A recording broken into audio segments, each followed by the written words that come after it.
Bonjour. Aujourd'hui, on va parler de le management de la force de vente. Manager la force de vente implique la mise en place d'un ensemble d'outils de gestion qui permettront effectivement de piloter toute l'activité commerciale de l'entreprise. En effet, chaque entreprise, qu'elle soit multinationale, qu'elle soit moyenne entreprise ou qu'elle soit très petite entreprise, a besoin de vendre. A besoin de vendre pour pouvoir dégager des ressources nécessaires à sa survie. Cependant, dans un contexte effectivement concurrentiel, on se retrouve avec les difficultés de commercialisation et des difficultés de vente. Donc, il ne suffit plus de vendre, il s'agit aussi de mettre en place toute une stratégie commerciale visant à développer l'activité commerciale de l'entreprise. C'est ce qu'on appelle la gestion commerciale au sein d'une entreprise. Qu'est-ce que la gestion commerciale? La gestion commerciale s'occupe de toute la chaîne nécessaire à la production de biens, de services, en vue de leur vente. Mais lorsqu'on parle de production de biens et de services, ceci passe du back-office au front-office. C'est-à-dire que c'est l'ensemble de la chaîne qui se charge des prévisions de vente, des réalisations des ventes, mais aussi du suivi de la pré-vente. À ceci s'ajoute toute l'activité back-office de l'entreprise, à savoir toute la chaîne logistique et celle même qui s'occupe des achats.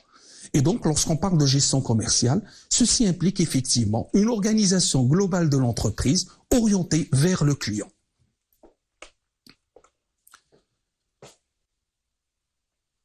La mise en place de cette gestion commerciale implique effectivement la mise en place d'une gestion de la force de vente, d'un management de la force de vente, d'une organisation et d'une structuration de la force de vente.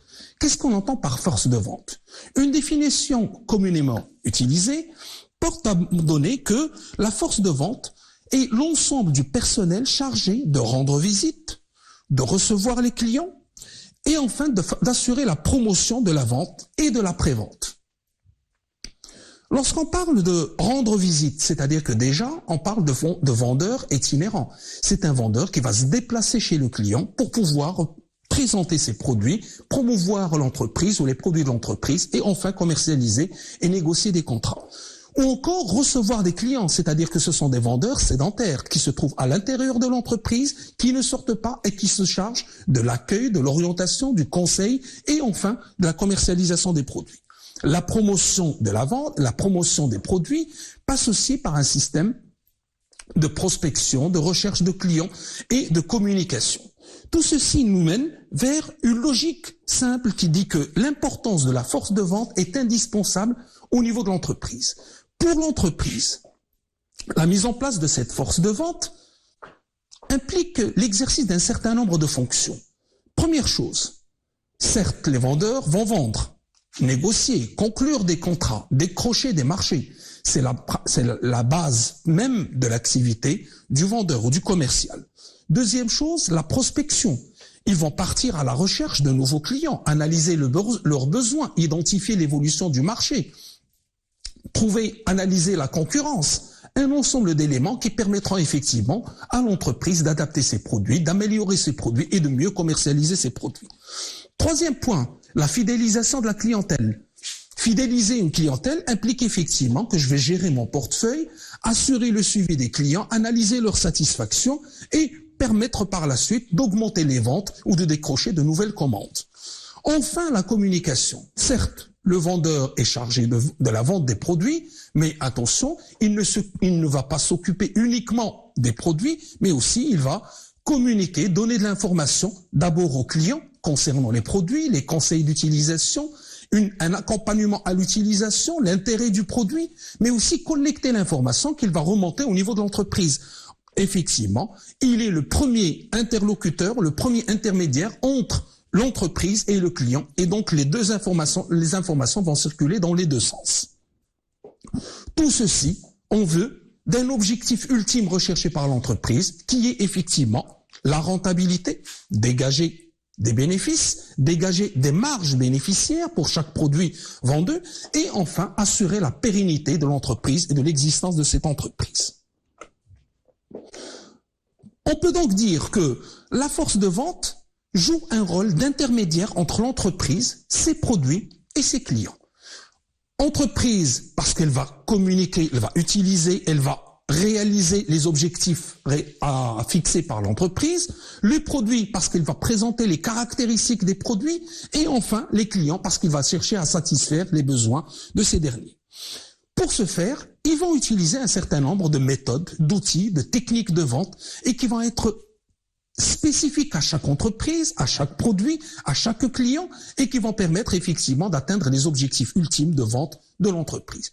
Pour pouvoir mettre en place ces outils, pour pouvoir mettre en place ces équipes, l'entreprise est obligée de mettre une organisation commerciale, une structure appropriée en fonction de ses propres objectifs et qui vont lui permettre effectivement de développer leur compétitivité.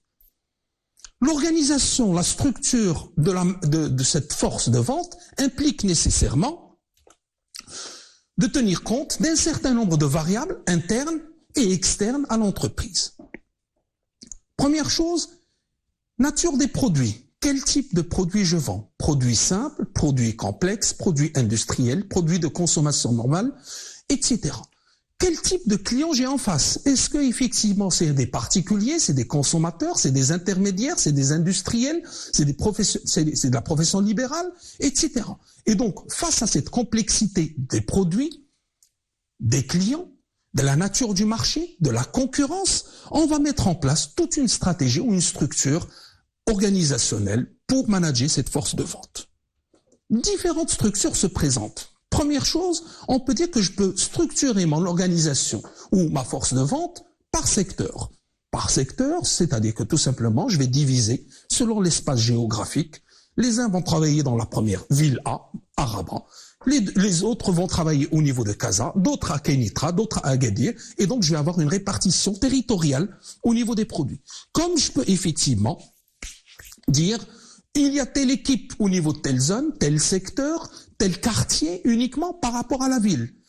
Cette stratégie est intéressante si le commercial ou le vendeur peut commercialiser l'intégralité de la gamme de l'entreprise. Tous les produits se ressemblent, complémentaires, etc. On pourrait effectivement mettre en place une organisation par secteur.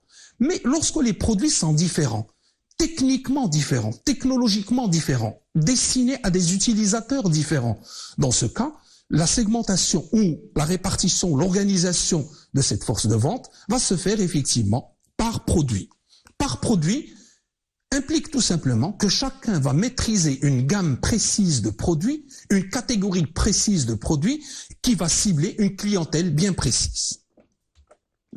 D'autres techniques de structuration ou d'organisation de la force de vente passent par la structure par rapport au marché, par rapport à la demande, par rapport à la nature des clients qui vont consommer. Si je m'adresse à des administrations, je m'adresse à des entreprises ou je m'adresse à des particuliers, je peux avoir une organisation spécifique à cette catégorie de clientèle, de telle sorte effectivement à cibler chaque catégorie par rapport à des besoins spécifiques qu'elle va ressentir. Enfin, la solution la plus simple ou la plus utilisée par les entreprises, c'est effectivement d'utiliser une structure mixte. Ne pas privilégier uniquement la région, le secteur, ne pas privilégier uniquement le produit ou le client. Dans ce cas, on va procéder à des combinaisons produit-secteur, produit-client, produit-marché, marché-produit-client, et ainsi de suite. C'est-à-dire on peut faire des combinaisons qui vont nous permettre de répondre effectivement à la réalité de notre structure ou de notre organisation. Pour pouvoir organiser cette force de vente, effectivement, on peut mettre en place un processus, on peut schématiser un processus qui passera par 4 étapes. Dans un premier temps, on définit d'abord les objectifs à atteindre. Quels sont les objectifs qu'on souhaite atteindre? En termes quantitatifs, qualitatifs, etc. Combien on va vendre? Quelle part de marché on va avoir? Tout un ensemble d'objectifs qu'il faudrait fixer. En fonction de ces objectifs et en fonction des caractéristiques de l'activité de l'entreprise, on va déterminer la taille de la force de vente. Cependant, cette détermination de la taille de la force de vente va être influencée par les objectifs et de même, les objectifs vont être influencés par la taille de la force de vente. C'est-à-dire que si je veux recruter un effectif assez important, je vais me poser la question, est-ce que effectivement j'ai les moyens de gérer effectivement, de recruter, de rémunérer, de motiver cette équipe importante? Et donc, peut-être des fois, je vais revoir à la baisse ou à la hausse mes objectifs en fonction de la taille de ma force de vente. Troisième étape, Une fois la taille identifiée, une fois l'effectif identifié, il faudrait le recruter. Il faudrait procéder à des sélections. Il faut procéder effectivement à une formation de cette équipe, à une constitution, à une dynamisation de cette équipe, à une répartition, à une affectation de ces équipes, par secteur, par produit, par client, etc. Une fois cette répartition identifiée, on peut passer à la dernière étape qui est l'opérationnalisation sur le terrain. C'est ce qu'on appelle diriger, organiser, contrôler, motiver, pénaliser, récompenser un ensemble d'éléments qui vont effectivement permettre de manager de manière générale ma force de vente. On va commencer par la première étape, à savoir la définition des objectifs. Comme mentionné tout à l'heure, les objectifs varient d'une entreprise à l'autre. Si je suis une petite entreprise ou une grande entreprise, on ne va pas fixer les mêmes objectifs. Si je suis une jeune entreprise qui vient d'être créée ou une entreprise qui existe pendant un certain nombre d'années, une dizaine d'années sur le marché, on ne va pas avoir les mêmes objectifs. Je lance un nouveau produit. Je ne vais pas avoir les mêmes objectifs que si le produit existait depuis longtemps. Et donc, en fonction du cycle de vie du produit, en fonction de l'âge de l'entreprise, de son expérience, de sa taille, on va essayer de fixer des objectifs qui vont être quantitatifs et ou qualitatifs. Quantitatifs, tout simplement, par rapport à un certain nombre de chiffres d'affaires à atteindre, des volumes de vente à atteindre, une part de marché à atteindre. Qualitatifs, en fonction d'un certain nombre de satisfactions de clientèle, image de marque, etc. Enfin, on peut fixer les objectifs et qui peuvent être répartis par espace, zone géographique. Première zone d'implantation, j'ai des objectifs qui vont être différents d'une deuxième zone d'implantation. Mes objectifs peuvent changer dans le temps. C'est-à-dire que tout simplement, je peux, dans un premier temps, dans une première semaine, le premier mois, avoir des objectifs à court terme, quitte à augmenter par la suite mes objectifs ou les revoir à la baisse au fur et à mesure. Et enfin, je peux avoir une organisation ou une fixation des objectifs par personne, par membre de l'équipe. Non pas pour l'ensemble de l'équipe, mais par type d'activité. Chacun ses compétences, chacun ses performances, chacun son expérience, chacun sa façon de travailler. Et donc, automatiquement, je peux fixer un certain nombre d'objectifs différents d'une personne à l'autre. Comme je peux fixer des objectifs différents en fonction de la nature de la clientèle. J'ai tel client qui effectivement consomme, c'est un gros consommateur, c'est un grossiste, c'est un revendeur ou un particulier petit consommateur. Et donc les objectifs peuvent être différents d'une catégorie de clients à l'autre. Lorsqu'on parle d'objectifs, on va se dire toujours que la force de vente va se voir assigner un certain nombre d'objectifs qui vont prendre donc en considération tout un ensemble d'éléments. D'abord la nature du marché, comme on l'a mentionné, la position recherchée sur chaque marché, par rapport aux concurrents, par rapport effectivement à la notoriété de l'entreprise, etc. Par rapport aux objectifs même stratégiques de l'entreprise. Oui, moi je lance un produit et je compte m'implanter dans un nouveau marché. L'implantation, la nouvelle implantation dans un nouveau secteur, dans un nouveau marché, dans une nouvelle ville, dans un nouveau quartier, implique la fixation d'objectifs qui vont varier et qui vont évoluer dans le temps. Et bien sûr, en fonction de la conjoncture économique. La conjoncture économique permet effectivement d'adapter ces objectifs par rapport à une réalité du terrain auquel on ne peut pas échapper. Un ensemble de facteurs permettant effectivement de dire que les objectifs vont varier d'une entreprise à l'autre et donc toute la difficulté de la mise en place de ces objectifs par le responsable commercial, par le responsable de cette force de vente, signifie tout simplement qu'il doit respecter un certain nombre d'éléments. Première chose, les objectifs doivent être réalistes, ni trop faciles, ni trop démesurés, ni trop compliqués. Et donc, automatiquement, il faudrait que mes objectifs permettent à chaque vendeur, effectivement, de pouvoir les atteindre avec un degré d'effort assez important. Ces objectifs doivent être spécifiques, les adapter par rapport à chaque individu. Un vendeur expérimenté ne va pas se voir attribuer des objectifs comme un jeune vendeur qui vient d'être recruté. Et donc, automatiquement, il faudrait mettre en place un système, effectivement, d'adaptation des objectifs qui va les rendre spécifiques. L'objectif doit être mesurable et observable. Oui, atteindre tel pourcentage. Oui, il faudrait augmenter le chiffre d'affaires, mais de combien? J'aimerais bien augmenter mon chiffre d'affaires, mais il faudrait fixer un taux d'augmentation de 1%, 2%, 10%, Ça dépend des personnes, ça dépend des produits. Et donc, il faudrait que je puisse mesurer cet objectif. Vérifiable. Donner la preuve qu'effectivement, que l'objectif a été signé, a été atteint. Je donne un exemple. Dégager un chiffre d'affaires ou réaliser un chiffre d'affaires implique effectivement que j'ai des bons de commande qui sont signés, j'ai des factures, des règlements. Et donc laisser une trace, avoir une trace qui va permettre de vérifier l'atteinte de l'objectif. Un autre élément qui est important, c'est que l'objectif doit être défini dans le temps, délimité dans le temps. Réaliser tel chiffre d'affaires dans un mois, dans une semaine, dans une journée. Et donc, automatiquement, il faudrait mettre des délais, des deadlines qui permettront effectivement de mesurer, de quantifier, de vérifier cet objectif. Un autre élément aussi important, c'est la responsabilité. Il faut que l'objectif soit responsabilisant. Je ne vais pas dire que j'ai pas atteint mes objectifs parce que les autres n'ont pas fait. Chacun est responsable de ses propres objectifs. Chacun va être évalué sur ses propres objectifs. Et bien sûr, une fois que j'ai atteint mes objectifs, il faudrait que l'objectif soit gratifiant. Gratifiant dans le sens où il va y avoir une reconnaissance. Peut-être une rémunération additionnelle, une commission additionnelle, des primes d'atteinte d'objectifs, ou tout simplement une évolution de carrière, des postes de responsabilité de plus en plus importants au niveau de l'équipe.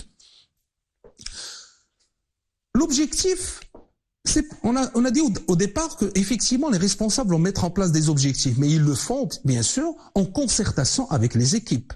L'aspect participatif dans la fixation des objectifs est un élément important parce que effectivement, chaque collaborateur va négocier en fonction de ses propres moyens. Chaque collaborateur va s'impliquer et va être responsabilisé en fonction des engagements qu'il va prendre au départ et auxquels il va être associé dès le début de la mise en place des objectifs.